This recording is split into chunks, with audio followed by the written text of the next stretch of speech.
Meet the mother of all mega movers, the Panama Canal.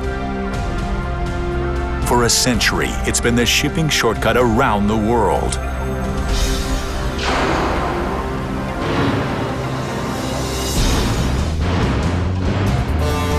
But now this 19th century marvel is struggling to keep up with 21st century demand. There are more ships than ever on the high seas, and if the canal can't push them through, they'll take their business somewhere else. It's a make or break moment for this mega mover, and it will take an army of men and machines for it to keep up with the competition.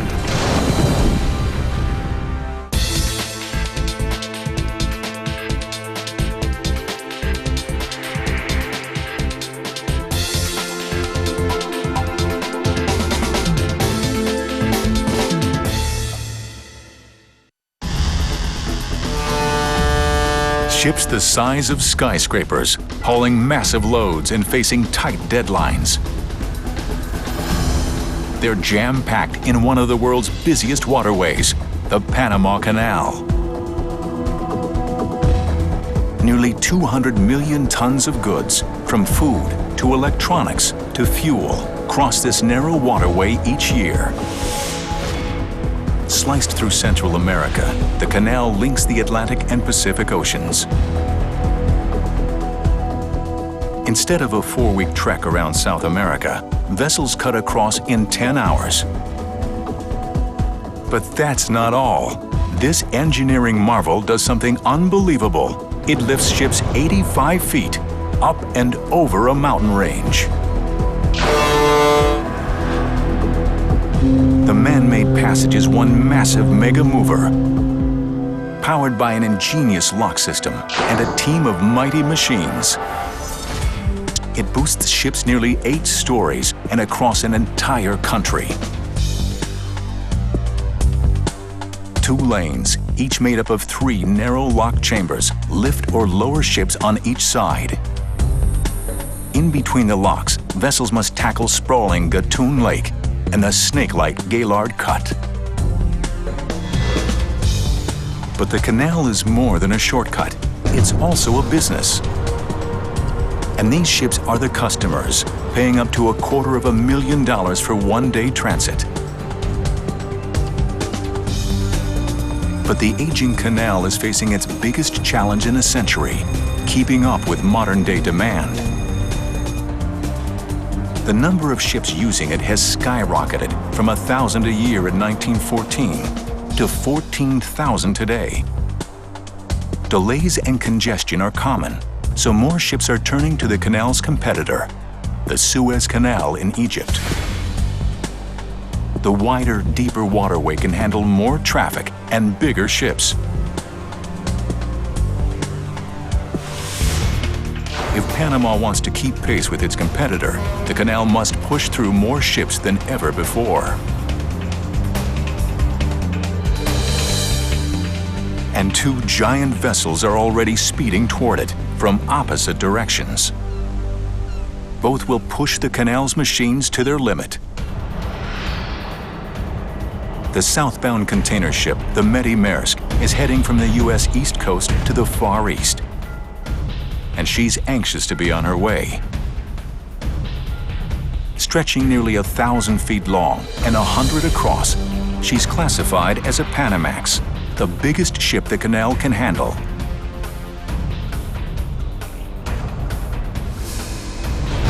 On the canal's opposite end, a towering car carrier named the Kentucky Highway is closing in on the Pacific locks.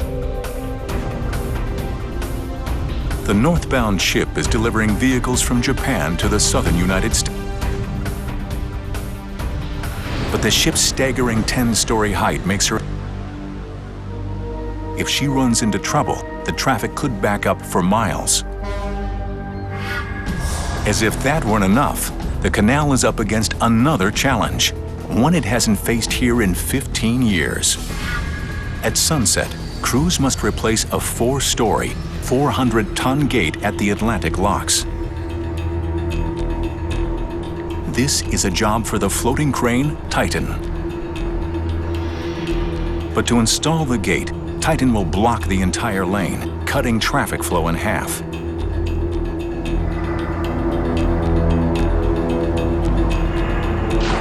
The canal can't spare more than 4 hours for the operation. But crews can't turn their attention to the gate yet. The Medi Maersk is heading straight for them, barreling down on the Atlantic locks. With containers stacked 6 high and 13 wide, she weighs 56,000 tons. She's a backbreaker, even for the Canal's champion powerlifter, the triple locks. Each of the 3 lock chambers stretches 1,000 feet, nearly long enough for the Eiffel Tower to lie flat. Some locks are so high, 6 tractor trailers could sit atop each other. And a single chamber can pack in nearly 3,000 school buses. When they were built, the locks were the world's largest, but today's vessels like the Medi stretch them to their limits.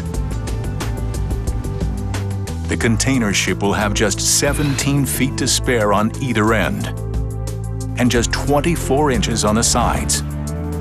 It will be like squeezing a hippo into a bathtub. She can't do it alone. She would risk hitting the lock walls and crumpling her hull, or slamming into the gates, causing costly damage. The Canal must call in a team of men and machines to position the Medi perfectly.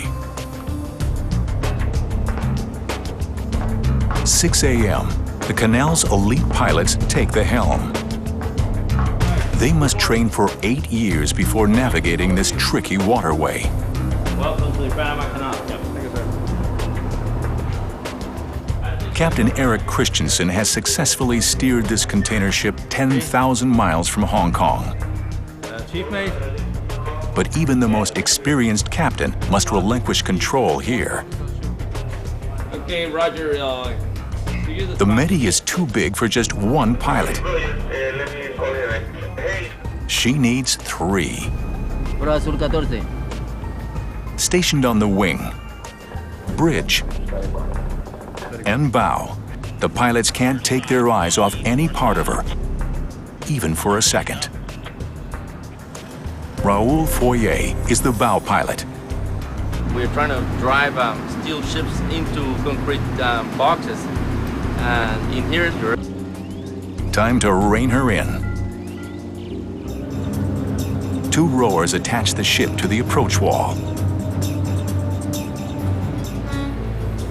The Canal needs raw strength to pull the Medi in. Meet the mighty mules.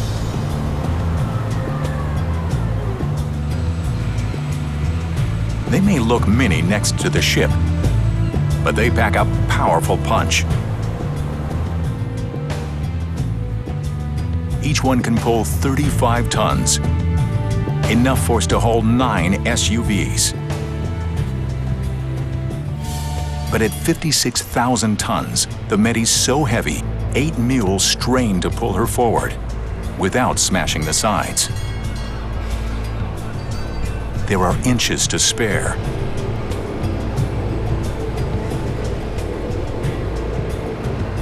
The bow pilot orders the mules to tighten or loosen their cables to control the ship's speed.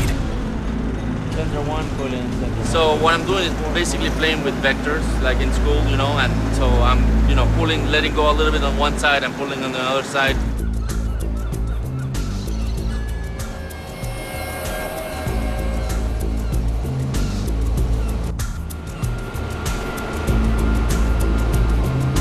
Finally, she's in. Time for the locks to show their strength. Down below, the lock floor erupts. 100 valves blast open, and water explodes. 26 million gallons shoot from the upper lock to the lower one without pumps. Gravity creates this awesome force. Pretty amazing considering this system is 100 years old. One more boost, and the Medi clears the first hurdle. her pilots can relax for now. But trouble looms 50 miles away. The Canal is about to take on the northbound car carrier, the Kentucky Highway, a ship even trickier than the Medi Maersk. The Canal's machines must perform perfectly or they'll lose control of her. And this backed-up waterway can't afford any accidents. The Kentucky Highway speeds toward the Panama Canal's Pacific locks. She's set to enter early the next morning. Packed with pricey new automobiles, she paid Canal authorities nearly $200,000 and is a top priority. Her crew is depending on Canal pilots to keep their precious cargo safe. But the Kentucky Highway has just 72 hours to get these goods to the U.S. East Coast. Luckily, this car carrier is more than a megaship. She's also a speed demon. Because her cargo is lightweight, she sits high in the water. That means less underwater resistance and a lot more speed. But being lightweight and tall creates two major flaws. With less ballast, she's difficult to control. Plus, in bad weather, she wobbles and could tip straight over. Before sunrise, the Kentucky Highway pulls toward the Pacific locks. This approach is as hard as landing a jet on an aircraft carrier. The Canal's crews and mighty machines are prepped and ready. But one of the ship's trademark flaws rears its ugly head. The Canal's machines lose control. She slams into the wall, and metal meets cement.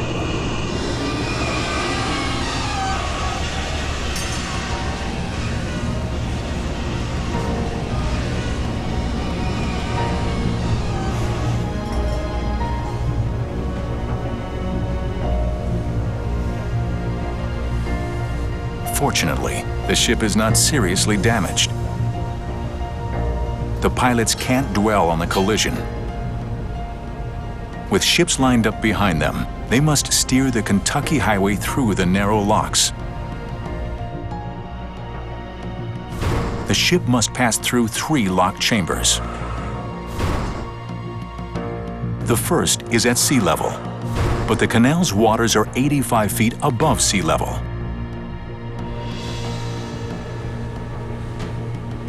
As the sun rises, the locks unleash a torrent of water, performing another weightlifting feat. The ship shoots up nearly 3 stories in 8 minutes. When the water levels are equal, the front gates open and the Kentucky Highway teeters forward. And the whole process repeats. 2 locks down, 1 to go. But right now, the Canal must deal with another challenge at the Atlantic locks.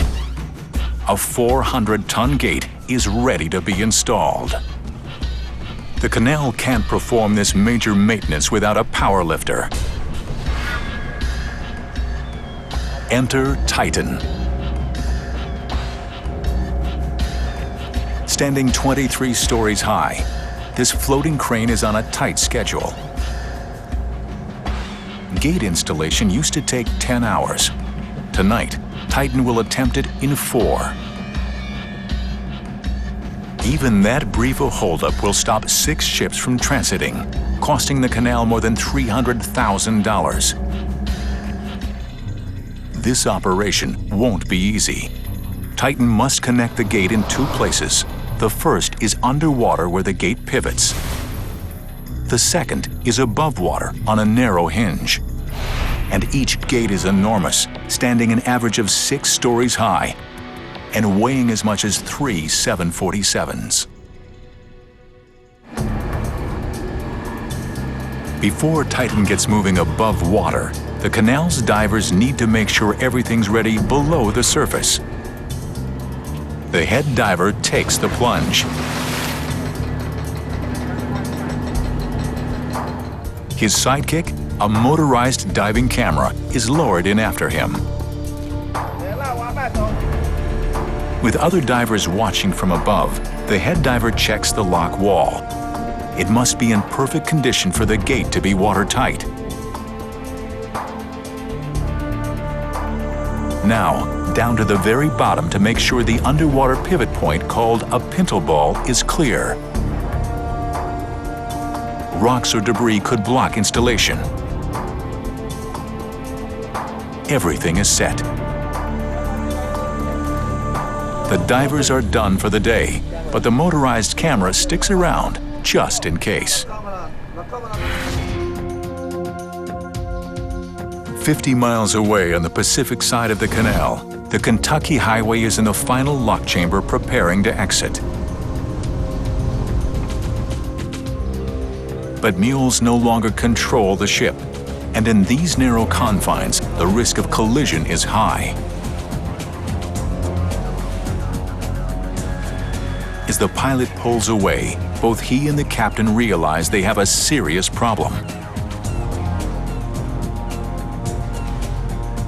The ship next to them is pulling out at the same time, and they're too close to each other. Now, suction pulls both of them backwards. If they collide, the Kentucky's hull could be sliced open, sinking the ship. What you can't see is that the ships are displacing enough water to fill 12 Olympic-sized swimming pools. They leave a sort of footprint in their wake. When the ships accelerate, water rushes into their footprints, creating backward suction that can, at first, overpower forward-thrusting engines. Now, the bow of the other ship is on a crash course with the Kentucky Highway's stern.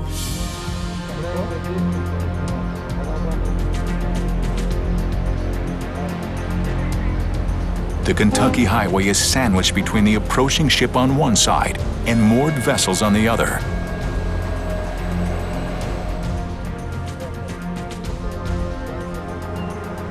To make matters worse, tugs are on the outside of both ships and in no position to help. The other ship tries to slow down, but her bow only turns harder toward the Kentucky.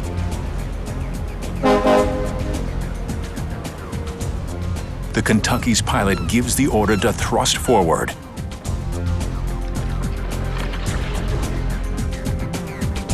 Now, all anyone can do is wait and hope.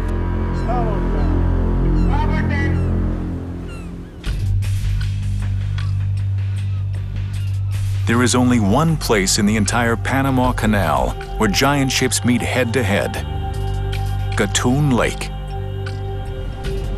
And the container ship, the Maersk, has just entered it. This is the only stretch wide enough for two-way traffic. The lake is big, and canal workers can only maintain a safe depth in a small section of it.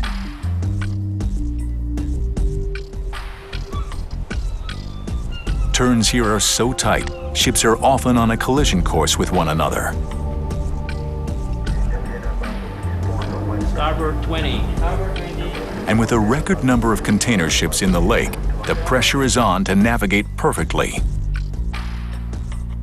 Visibility is crucial. And today, it's raining. Rainy season lasts a solid 8 months in Panama. Along with torrential downpours, it can also bring dense fog. A pilot's worst nightmare. Any day, anything can happen. It's very difficult to predict the weather here in Panama. And there's another problem. The pilot's view is blocked. The Medi is so long and stacked so high, all he can see in front of him is ship.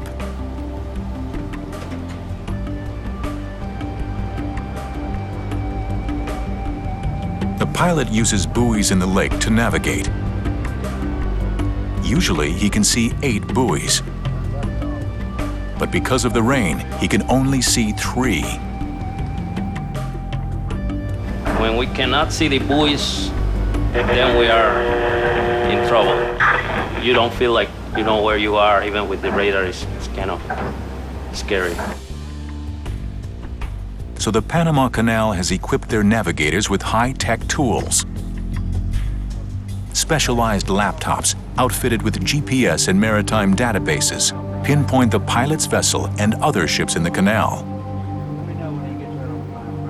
And right now, his tools tell him another vessel is dead ahead.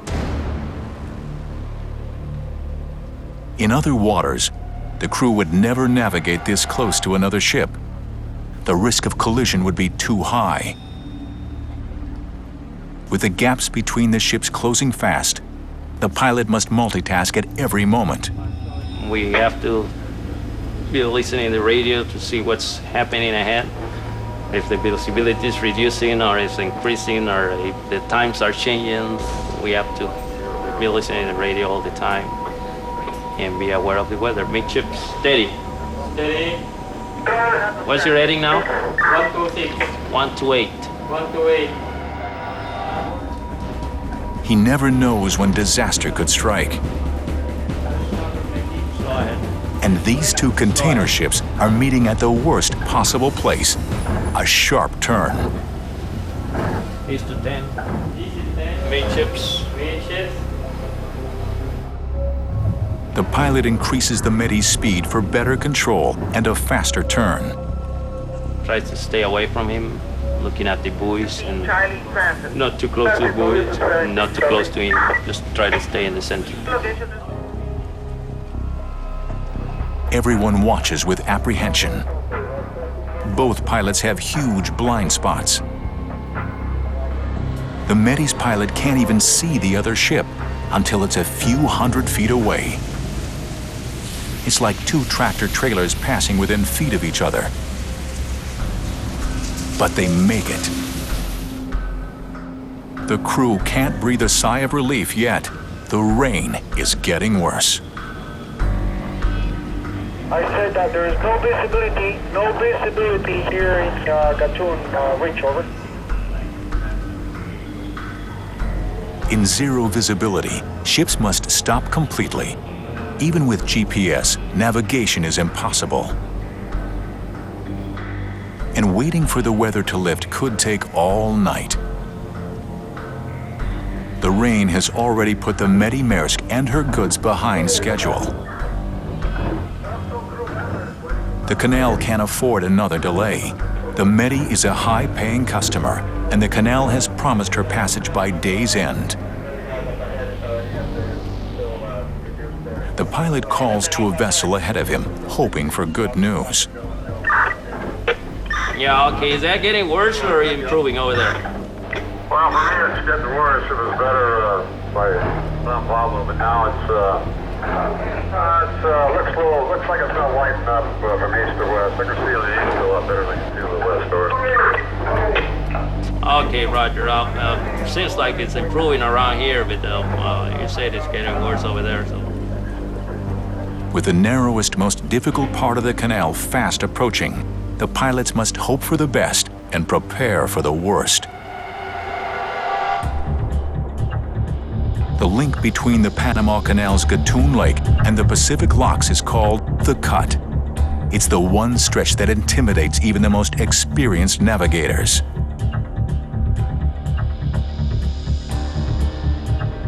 This link is terrifyingly narrow, with sharp twists and turns.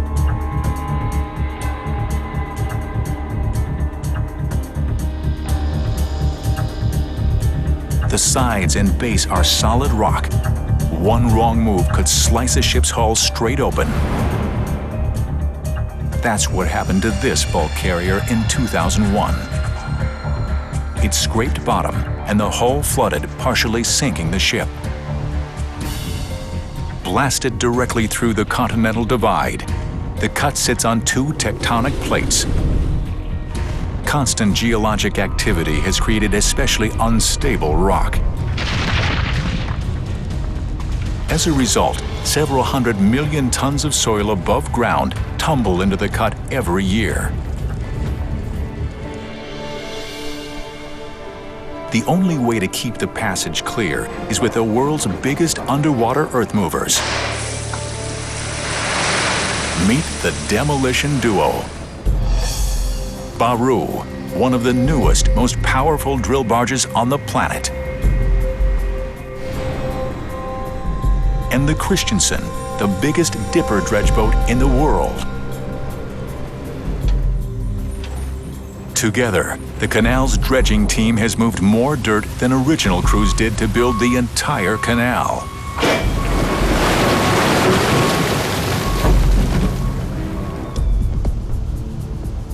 And now they're on a mission to make the canal bigger and better.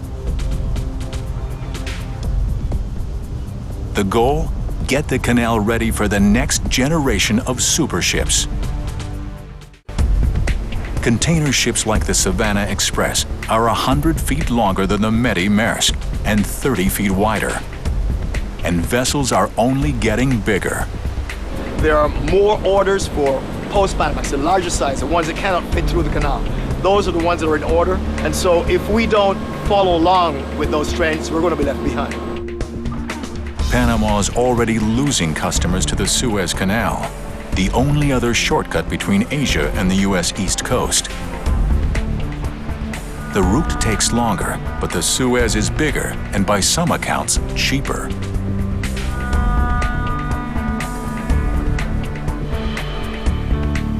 So the Panama Canal has unveiled its most ambitious plan since their waterway was built, a $5 billion expansion project. The most impressive feature? A third set of locks that would hold twice as much water and extend 400 feet longer. The expansion would double the canal's capacity.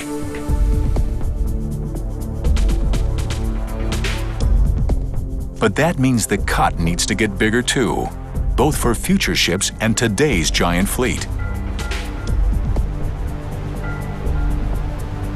It's a three-step plan. First, straighten the sides. Second, deepen the bottom. Third, widen the waterway. Straightening is no sweat.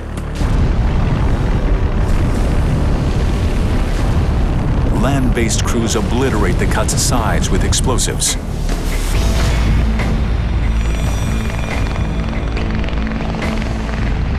But some of that soil is resting on rock. So for step 2, deepening, the canal needs its rock star, Baru. Just 3 months old, this high-tech drill barge is the pride of the Panama Canal. Its deck alone is the size of 2 basketball courts, and standing 10 stories high, its powerful drills can dive nearly 90 feet. Baru's underwater mission: plant explosives 45 feet below and detonate them. With more giant ships today than ever before, the canal is counting on Baru to clear the way. Time to dive in. The drills shoot downward until they hit bottom.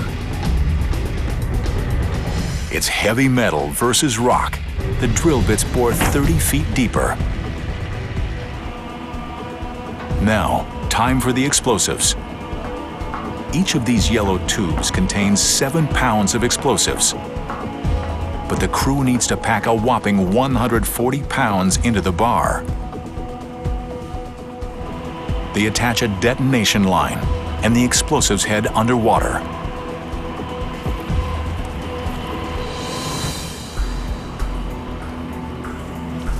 A styrofoam block marks each explosive hole. For today's massive blast, there are 40 holes packed with a whopping 3,500 pounds of explosives.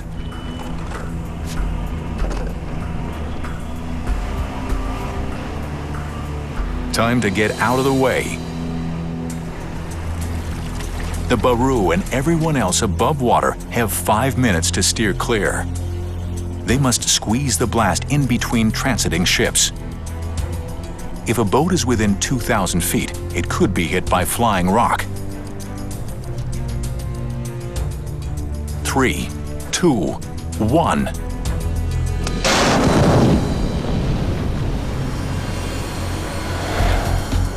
That's 2,500 cubic meters of solid rock obliterated. Now for step 3, widening. The canal calls in Baru's partner, the Christensen.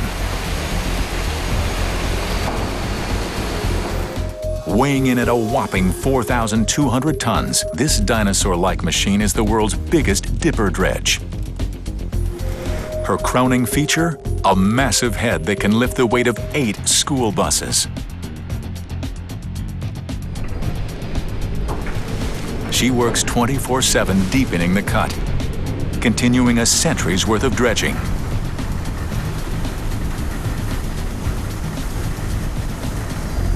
Pete Murata is her captain.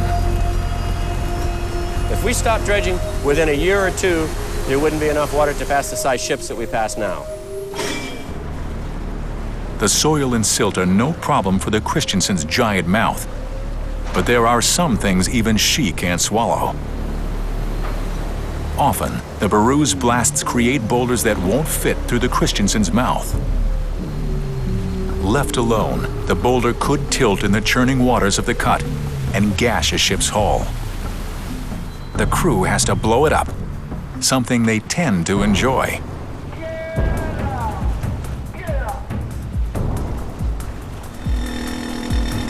The claw holds the boulder steady, and workers drill straight into its center.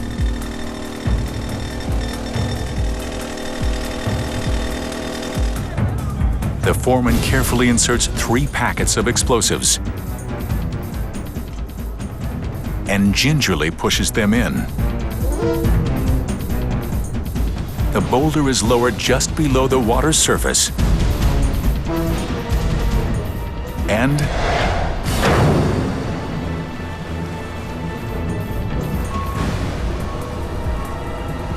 one boulder blown to bits.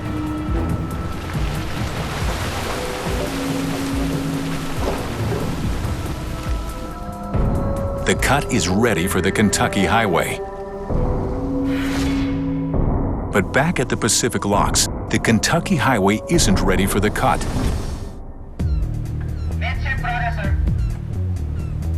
The car carrier is on a collision course with another ship.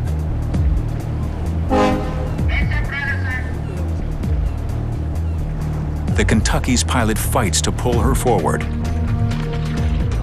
and radios the other vessel's pilot.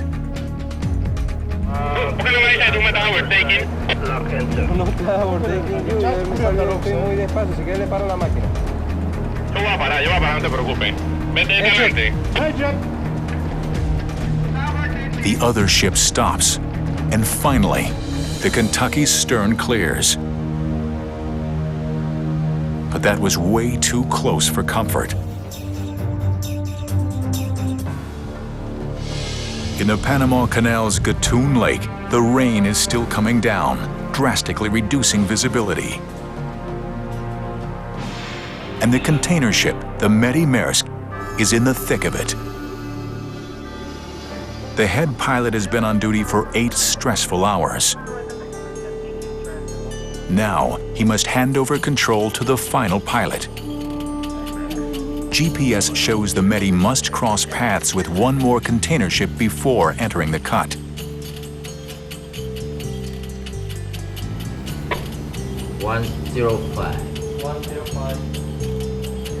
As the ship approaches, the pilot expertly navigates past it.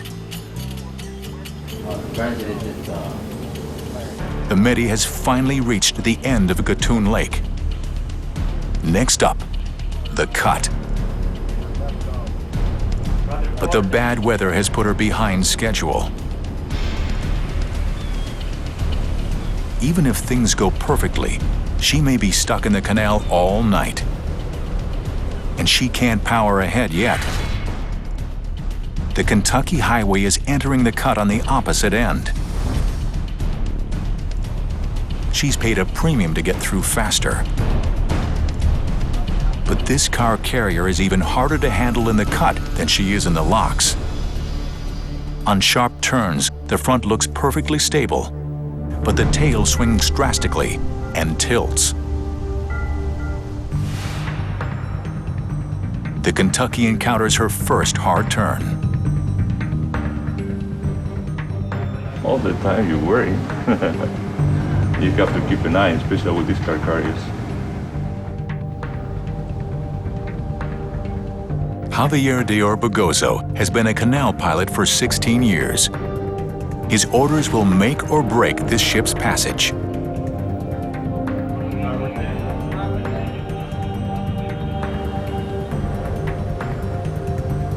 The ship is leaning hard behind the bridge, but the pilot doesn't look back. He must concentrate on the route ahead and rely on instinct to steer the stern. The Kentucky highway clears the first turn, and 3 more. At the end of the cut, one final test, squeezing past the demolition duo just 150 feet away. She sails safely past. This is where the cut ends and the lake begins. But half of the canal still lies ahead of this ship, and daylight is fading fast.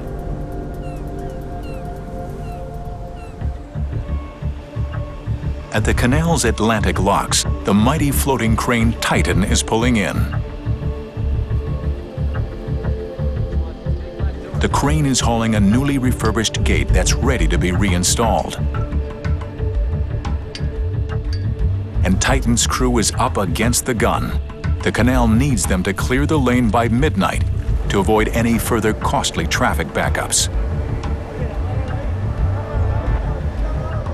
But the crew can't rush. Every step requires precision. One mistake and the gate could break during a ship's transit, bringing traffic to a standstill. Time for step 1. Sink the gate.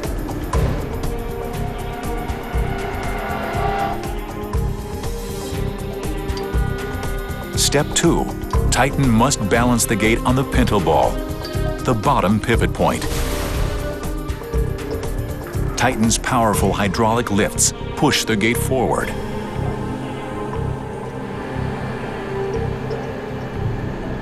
The foreman could use underwater cameras to ensure the gate is in place. But his gut tells him Titan got it on the first try. They move on to step 3, sliding the gate into the top joint. Okay. Viene ahí, pues. Okay. The crane must get the gate perfectly level for it to fit properly. The margin of error is 5/1000ths of an inch.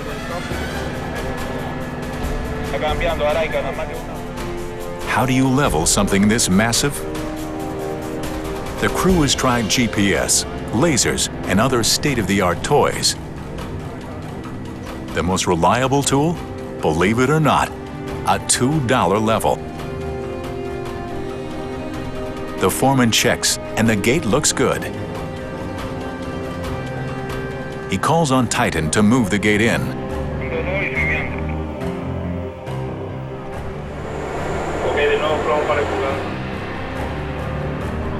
The first attempt?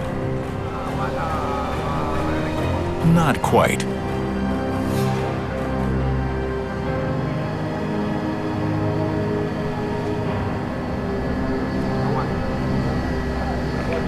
But the foreman thinks Titan can jostle it into place and tries again.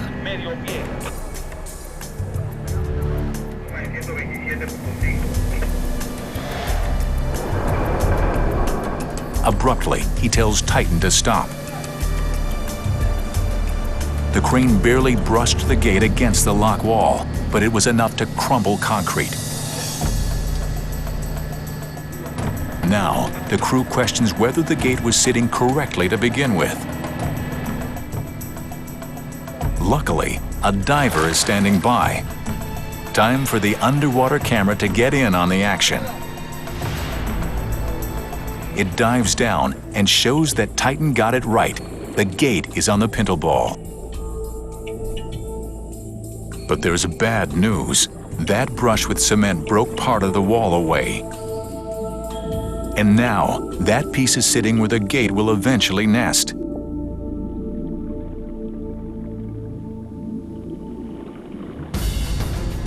The foreman can't worry about that now. He must focus on attaching the joint.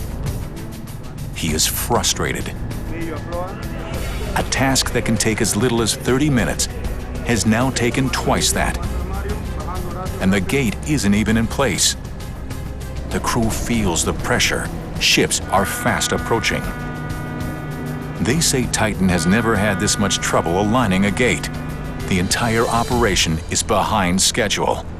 If Titan can't get this gate in on time, the backups will stretch into both oceans.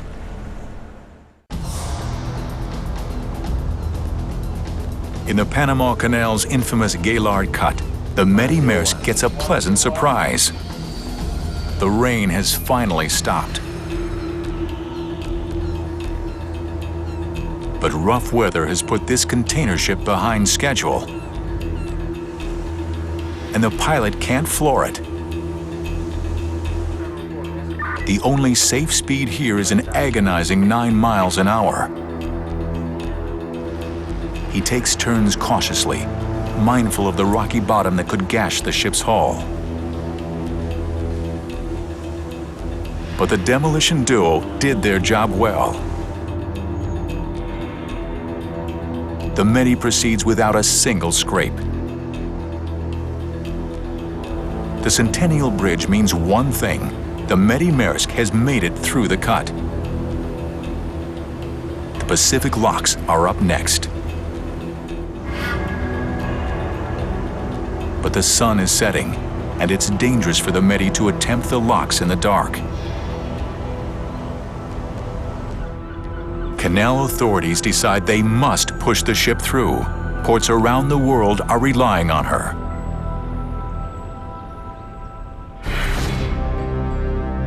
The sun has already set at the canal's Atlantic locks as Titan and his crew struggle to install a massive gate. Their 4-hour deadline has come and gone, and ships are minutes away. Tonight's transits depend on them. The 23-story crane must line up the joint holes to insert a pin. This is brutal for Titan, because once the holes are aligned, it must hold the gate perfectly still.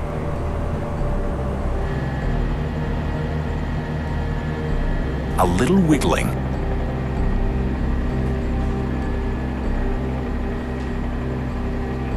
The pin goes in, part of the way. The problem is these chalk marks need to line up, and they're off a full 3 inches.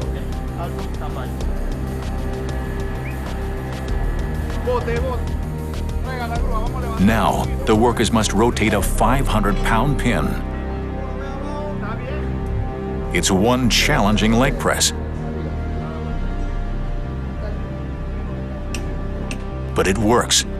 The pin goes in. Crews attach a hydraulic jack to open and close the gate. Then welders go to work.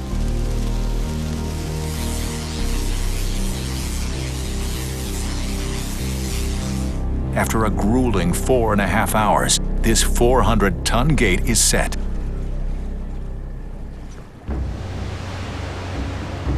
Time to see if it can stand on its own.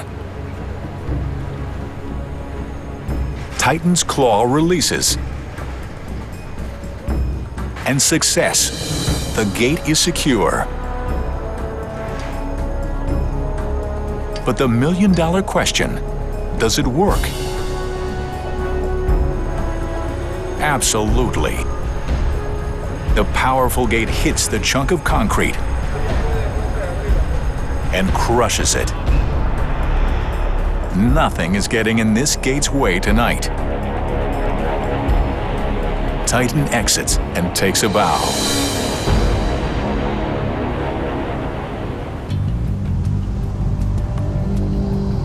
The Kentucky Highway pulls into the Atlantic locks without a scratch.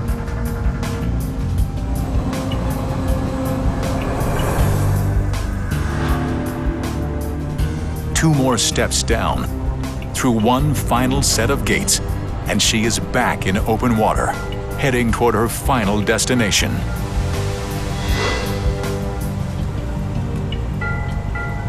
The canal saved her 4 weeks at sea.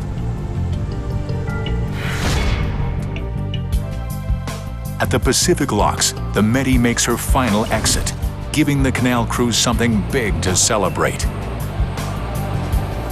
Their team of mega machines pulled through nearly twice as many container ships than they ever have before. It's one for the record books. 3 more success stories for a 19th century canal working tirelessly to keep up with 21st century demands. Another fleet of mega ships will descend on her tomorrow, and the canal's team of mighty machines will be ready and waiting.